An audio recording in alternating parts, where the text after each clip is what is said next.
पैसा मिल जाएगा, स्वास्थ्य चाहिए, स्वास्थ्य मिल जाएगा, और कुछ कार बंगला चाहिए वो मिल जाएगा, दोस्त चाहिए दोस्त मिल जाएगा, सम्मान चाहिए सम्मान मिल जाएगा, लेकिन जो चाहिए वही तो मिलेगा।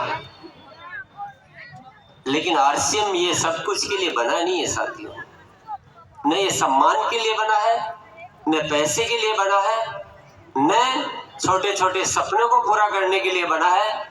ये बना है नए भारत के निर्माण के लिए। बहुत अरसा हो गया है, सदियां बीत गई है,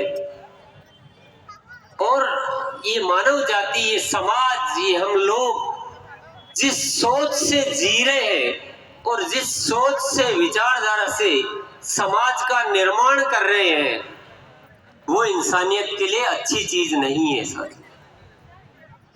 हम सब स्वार्थ में डूब गए हैं, अपने हित के लिए कुछ भी करने के लिए तैयार हो जाते हैं, और ऐसे माहौल में हम कितना भी मेहनत कर लेंगे, हमें जीने का वो मजा आ ही नहीं सकता है जो इंसान बनकर आना चाहिए।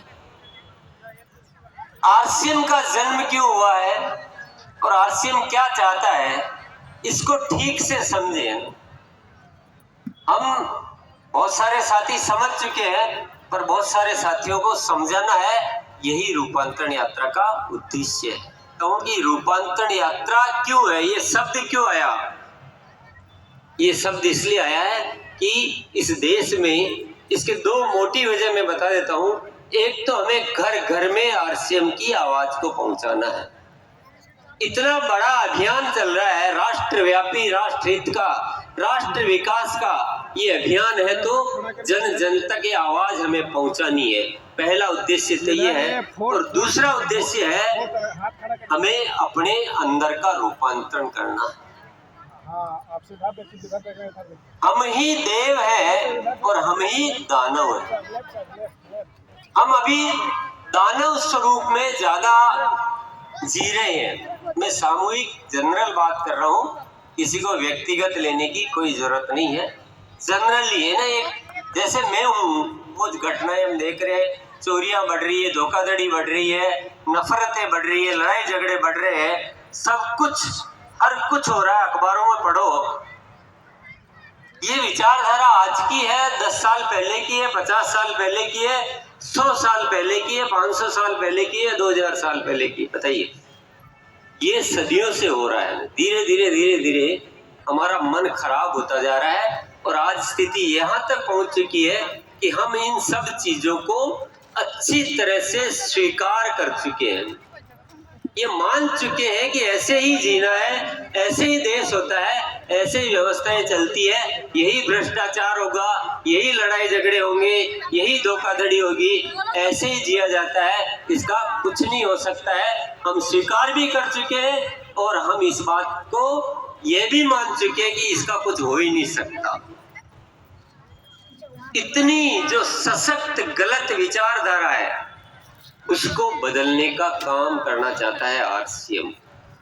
और रूपांतरण यात्रा का दूसरा उद्देश्य है हम सबके दिलों में, इस देश के दिलों से स्वार्थ, लालच, ईर्ष्या, नफरत को दूर करना और प्रेम का भाव जगाना।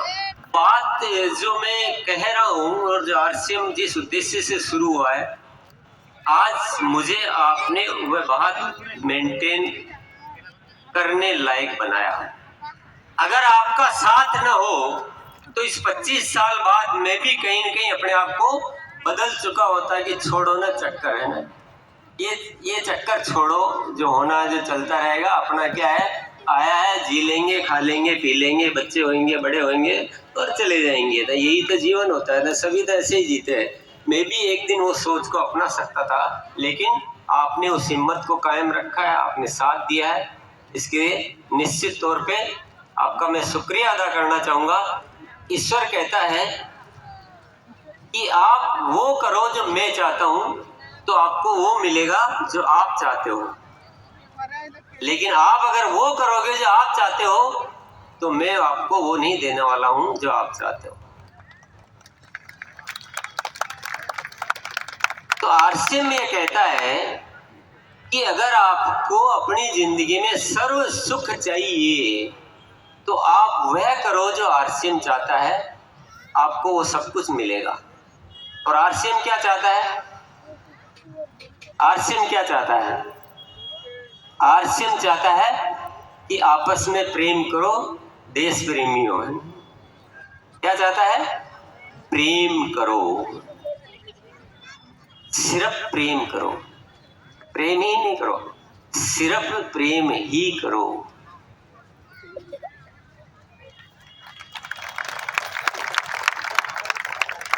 तो आरसीएम क्या चाहता है ये तो पता चल गया।